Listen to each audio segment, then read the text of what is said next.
ગંભીર ગુના આચરીને જેલના સળિયા પાછળ ધકેલાયેલા વગદાર આરોપીઓ બહાર આવવા માટે કેવા કેવા કિમિયા અજમાવે છે તેનો એક અત્યંત ચોંકાવનારો અને આંખ ઉગાડનારો કિસ્સો સોમનાથ જિલ્લાના વેરાવળથી સામે આવ્યો છે.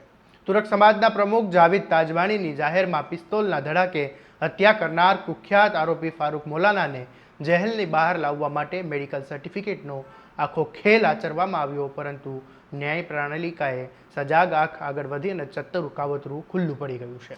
વેરાવળની એડિશનલ સેશન કોર્ટે આ સમગ્ર બાબતને અત્યંત ગંભીરતાથી લઈને કેશોદના જાણીતા ફિઝિશિયન અને કાર્ડિયોલોજિસ્ટ રાજેશ સાંગાણીને કૃત્ય મિસ કન્ડક્ટન્ટ ગણાવ્યું અને તેમની સામે ગુજરાત મેડિકલ કાઉન્સિલને કડક પગલાં ભરીને અહેવાલ રજૂ કરવાનો ઐતિહાસિક આદેશ આપ્યો છે.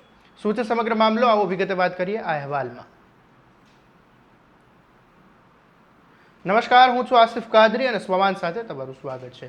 જેલમાંથી બહાર આવવાના હવાતિયા મારતા આરોપી ફારૂક મોલાનાની આ એ જ શાતીર આરોપી છે જેની સામે વેરાવળ, કેશોદ, પ્રભાસ પાટણ અને સૂત્રાપાડા સહિતના પોલીસ સ્ટેશનોમાં હત્યા, ખૂનની કોશિશના 4 ગુના, આર્મ એક્ટ, ખોટા દસ્તાવેજો બનાવવા, સરકારી કર્મચારીઓ પર હુમલા કરવા અને મારામારી જેવા અનેક આરોપો નોંધાયેલા છે. 2026માં વેરાવળ ખાતે તુરક સમાજના પ્રમુખ જાવેદ તાજવાણીની જાહેરમાં પિસ્તોલ મારીને કર્ણપિત હત્યા કરવામાં આવી હતી. આ ચકચારી હત્યાકાંડના મુખ્ય આરોપી તરીકે ગીર સોમનાથ પોલીસે ફારૂક મોલાના અને તેના સાગરીતોની ધરપકડ કરી હતી. ત્યારથી જ તે જેલમાં બંધ છે. જેલમાં બંધ આ કુખ્યાત આરોપીએ બીમારીનું બહાનું બતાવીને 15 દિવસના વચગાળાના જામીન મેળવવા માટે કોર્ટમાં અરજી કરી હતી. આ જામીન અરજીને મજબૂત બનાવવા માટે કેશોદના ડોક્ટર રાજેશ સંઘાણી દ્વારા તારીખ 3 જૂન અને 19 જૂન 2026ના રોજ આપવામાં આવેલા મેડિકલ સર્ટિફિકેટ કોર્ટમાં રજૂ કરવામાં આવ્યા. જિલ્લાના સરકારી વકીલ કેતનસિંહ વાળાએ આ અરજી સામે આકરો વિરોધ નોંધાવ્યો હતો અને મેડિકલ સર્ટિફિકેટની સત્યતા પર સવાલ ઊભા કર્યા હતા. ત્યારે આ મામલા સરકારી વકીલ કેતનસિંહે શું કહ્યું એ પણ પહેલા સાંભળી લો, પછી આગળ વાત કરીએ.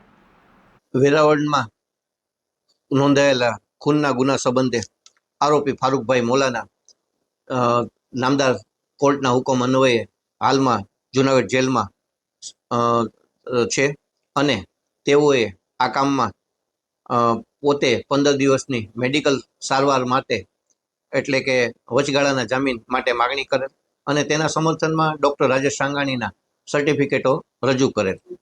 નામદાર કોર્ટે આ જામીન અરજી સાંભળી અને આરોપીને જામીન ન આપવાનો ન્યાયિક હુકમ કરેલ, પરંતુ આ કામમાં જે સર્ટિફિકેટો રજૂ થયેલા મેડિકલ ડૉક્ટર શ્રી દ્વારા તે નામદાર કોર્ટે ધ્યાને લેતા તેમને આ સર્ટિફિકેટો દર્દી જેલમાં હોવા છતાં તેને તપાસ્યા વગર અપાયેલા હોવાનું પ્રસ્થાપિત થતાં તેને ડૉક્ટર સાંગાણીને નામદાર કોર્ટે સાંભળવા માટે તક આપેલી, બોલાવેલા અને તેની પાસેથી લેખિત રજૂઆતો નામદાર કોર્ટમાં રજૂ થતાં તે સમગ્ર વિગતો ધ્યાને લઈ ગઈકાલે તારીખ 11/8/28ના રોજ નામદાર બીજા એડિશનલ ડિસ્ટ્રિક્ટ જજ શ્રી જજે પંડ્યા સાહેબે આ કામમાં સર્ટિફિકેટ જે રજૂ થયા છે તેમાં તે સંબંધે મેડિકલ કાઉન્સિલને આ બાબતે ગેરવર્તણૂક ડૉક્ટરની ગણાય તે પ્રસ્થાપિત થતું હોવાનું માની અને તેની સામે પગલાં લેવા માટે માર્ગદર્શન આપતો અને હુકમની જાણ સમગ્ર પેપર સાથે મોકલી અને તેને સામે યોગ્ય કરવા માટે અત્રેથી આદેશ કરેલ છે. નામદાર કોર્ટે વિશેષમાં એ પણ નોંધ્યું છે કે વગદાર માણસ જો ગુનામાં સંડોવાયા બાદ પણ જેલમાંથી રાહત મેળવવા ડૉક્ટરની મદદથી હોસ્પિટલમાં દાખલ થઈ અને લાંબો સમય ત્યાં ટ્રીટમેન્ટ મેળવે તો આવા ગેરમાર્ગે દોરનાર સર્ટિફિકેટ અપાય અને તે ડૉક્ટરો સામે કાર્યવાહી ન થાય તો ન્યાયમાં જે હિત છે, ન્યાયનું હિત છે તે જળવાય નહીં. માટે આ કામમાં જે ડૉક્ટર પંડ્યા સાહેબે ડૉક્ટર શ્રી સાંગાણી સામે ગુજરાત મેડિકલ કાઉન્સિલને ડૉક્ટર સામે કાર્યવાહી કરવા આદેશ કરેલ છે. સર, આરોપી છે કયા ગુનાની અંદર જેલમાં બંધ છે, કેટલા? નામદાર કોર્ટે આ કામમાં આ જામીન અરજી ડિસાઇડ કરતી વખતે આ આરોપી જેલમાં ગંભીર ગુનામાં એટલે કે 302 મર્ડરના ગુનામાં જેલમાં બંદીવાન છે. ઇવન તેની સામે અન્ય ઘણા બધા ગુનાઓ નોંધાયેલા છે તે પણ પોતાના જજમેન્ટમાં વિગતે નોંધેલું છે કે તેમાં ખંડણી 420 આવા બધા ઘણા બધા ગુનાઓ પણ છે. એટલે જ નામદાર કોર્ટે આ કામમાં આટલું કડક વલણ અપનાવે છે.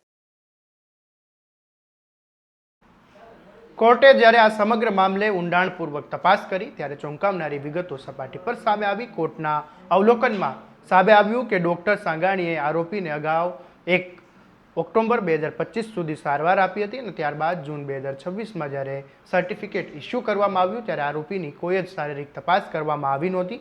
બીજી તરફ જેલના સરકારી રેકોર્ડ મુજબ 2 અને 4 જૂનના રોજ જેલના જ ફિઝિશિયને આરોપીની તપાસ કરી હતી અને તેનો ઇસીજી પણ કાઢ્યો હતો.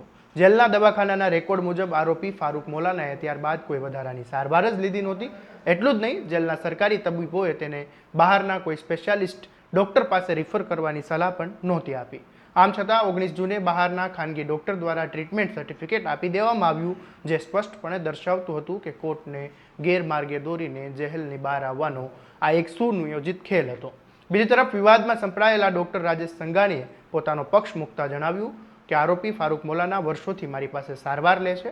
તેના સંબંધીઓ અને વકીલો મારી પાસે આવ્યા હતા અને તેમને ક્યાં ક્યાં રોગ છે તેની યાદી માંગી હતી. તેથી મેં મારો ઓપિનિયન લેટર આપ્યો હતો, પણ તેમને જામીન મેળવવા માટેનો આ લેટરનો દુરુપયોગ થયો હોય તો તેની મને જાણ નથી.